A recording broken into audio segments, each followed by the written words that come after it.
Hi and welcome to my channel. My name is Bryndís and today I'm doing Oh, the places you will go tag.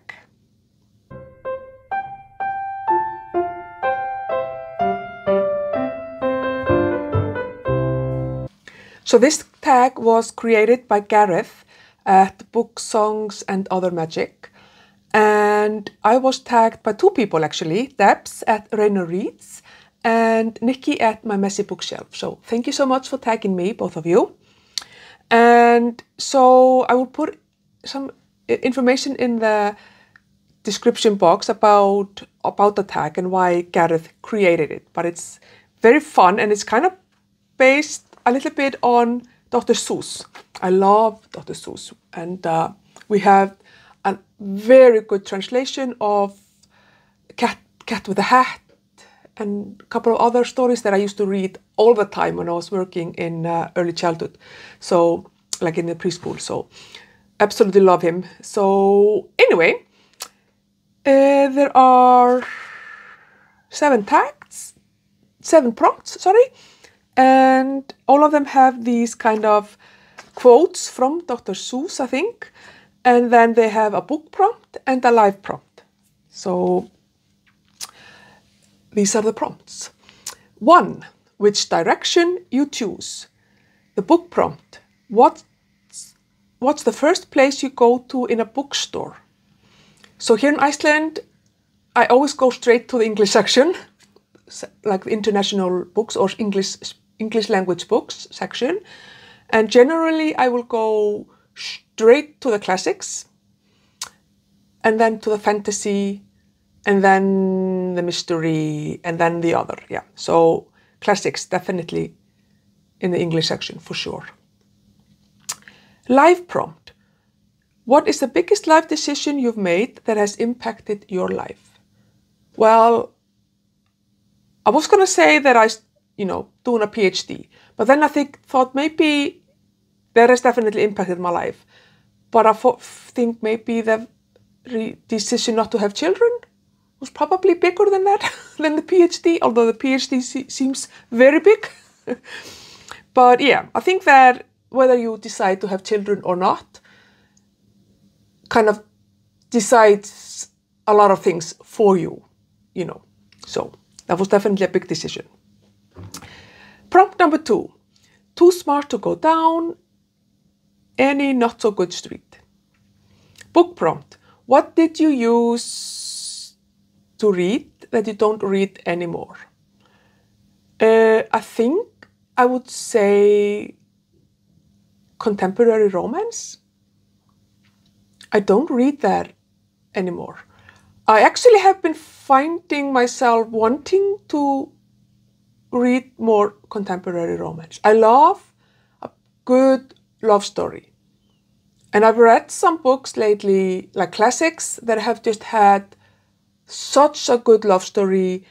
I think that in the Mistborn series, both in the first era and the second era, especially in the second era, I think there is just this absolutely fantastic love story that it's very under the radar, but it's beautiful.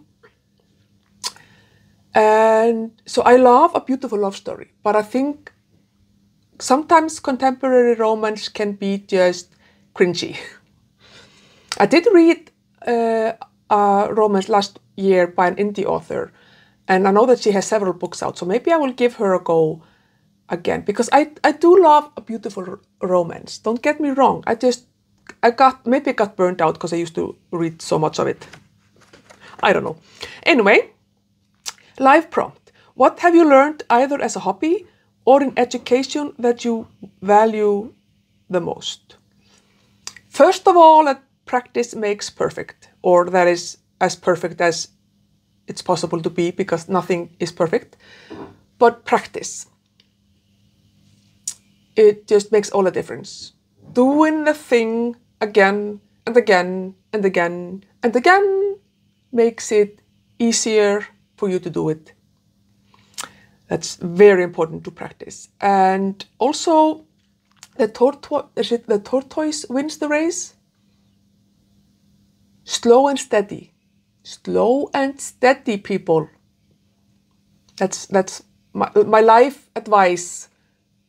Take it slow and steady and you will get there in the end. Prompt number 3, you'll be seeing great sights. Book prompt, pick a book with an attractive cover. I think one of my most beautiful covers that I have are the Emily Wilde series. So this is book number 1. And then we have here book number 2. And book number 3. I am still very annoyed that I bought the second book is from a different edition, a different version of the books. I like this version, but I have this version for the second book. Ugh. I will probably end up replacing it. But yeah, I love these books. I think they are just so beautiful, very aesthetically pleasing. Live prompt, what is the most beautiful place that you visited? Oh my God, that's so difficult. I visited several. I find beauty in all the places that I visited. They've been very different, like Norway and Malta, for example, very different. Obviously, Iceland is everywhere is beautiful. But I decided to, okay, so I have like for nature and for like cities. For nature, I think as beautiful as Iceland, obviously I haven't visited Iceland, I live here, but Norway, very beautiful. And as beautiful as it is, I think New Zealand is probably the most beautiful place on the planet. Oh my God, it's so beautiful. It's so beautiful. I was only on the North Island, so I still have not seen the South Island, which is just phenomenal, I've heard, and seen pictures, but yeah. And for cities, Florence. I haven't been to Rome, but I don't see how anything can be more beautiful than Florence in Italy. I mean, it's just breathtakingly beautiful. Breathtakingly beautiful, people. Prompt number 4, you'll be best of the best. Book prompt. What do you feel confident that you know a lot about with regards to books? What do you feel confident that you know a lot about with regards to books? I know what I like and I know what I don't like, basically. Live prompt. What would be your specialist subject on Mastermind? Probably history.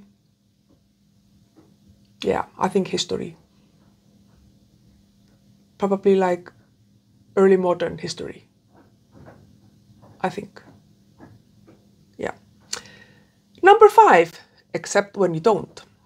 Book prompt. What kinds of books do you feel that you don't relate to?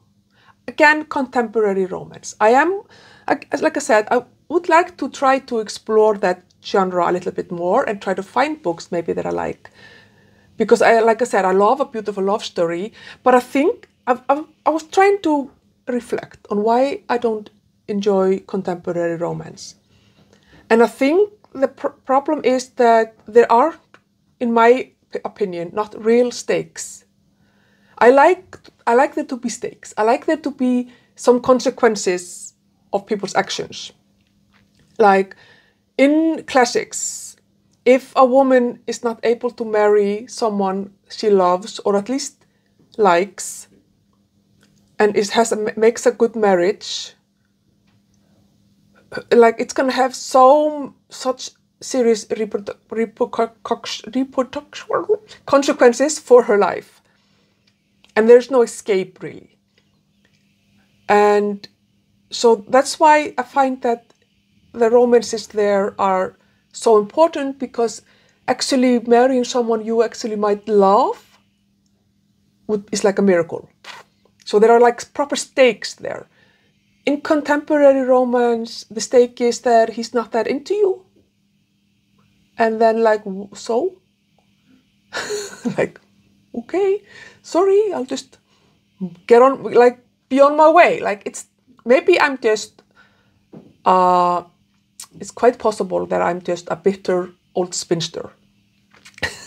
But just because a romance doesn't have a happy ending is not the high stakes that I would like it to be, or that I felt it was when I was like 15. My life ended if a boy didn't like me when I was 15, you know? It doesn't have the same impact on me when I'm like almost 50. So maybe that's a reason. Life prompt. What is something you've stopped doing or that you've given up on doing? Doing it all. It's just not worth it trying to do it all. So I'm very selective of the things that I do, basically. Number 6, the waiting place. Book prompt. Name a book you're excited to read that's on your TBR. Oh, that's the Pickwick Papers. I'm so excited. And I'm like, Anna Karenina, be done, because it's like I'm only this, like I have all of this left and I want to read this. So yeah, I'm trying not to speed through Anna Karenina because I'm really enjoying it and I want to take my time, but I'm definitely excited to read the Pickwick Papers. Life prompt. What in general are you looking forward to the most this year? Finishing the PhD. Hopefully in November. But I am actually also going to Italy in July and Slovakia, Bratislava, in end of August. I mean, those are both work, like conferences, like I'm going work visits.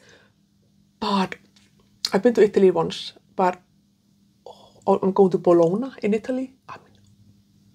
And then Bratislava in Slovakia. Like, oh my God, I can't wait. So I'm really excited about that.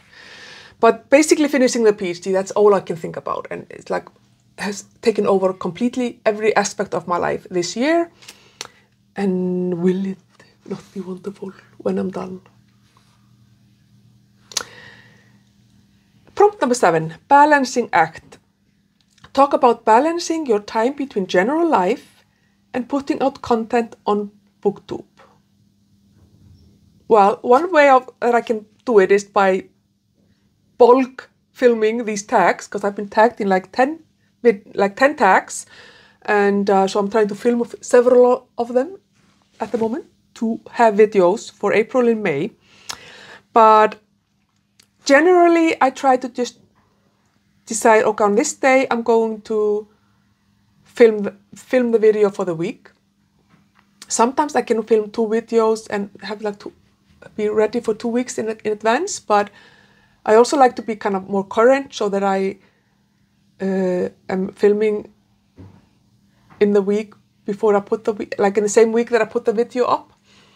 So basically that's what I do. I try to find a morning or an afternoon before or after work where I'm kind of presentable and film, and then one evening that I edit. And that's usually how it works for me, but not always, obviously. But I don't know, if I'm like, if things go too crazy, I just skip a week with videos, and you know, it's not a problem for me. It's such a small channel and people understand. So, but usually it's just film one day and edit one evening, and then I'm set for the week. And then number 8, tag others. So basically what I'm doing, I think I also said it in my last tag video, that because I'm batch filming some tags, I'm gonna check just a couple of days before I post the video. I'm gonna check to see who's done it so that I can tag people who haven't done it. So I will put the 3 people that I tag in the description box below, and I hope that you will do the tag. You're all excellent channels, and all of you go check out those channels if you haven't already. Thank you for tagging me, Debs and Nikki. This was a really fun tag for sure, and thank you for creating it, Gareth. And if you want to answer some of these questions, do so in the comments and we can have a chat. Thank you for watching, and I will see you in my next one. Bye.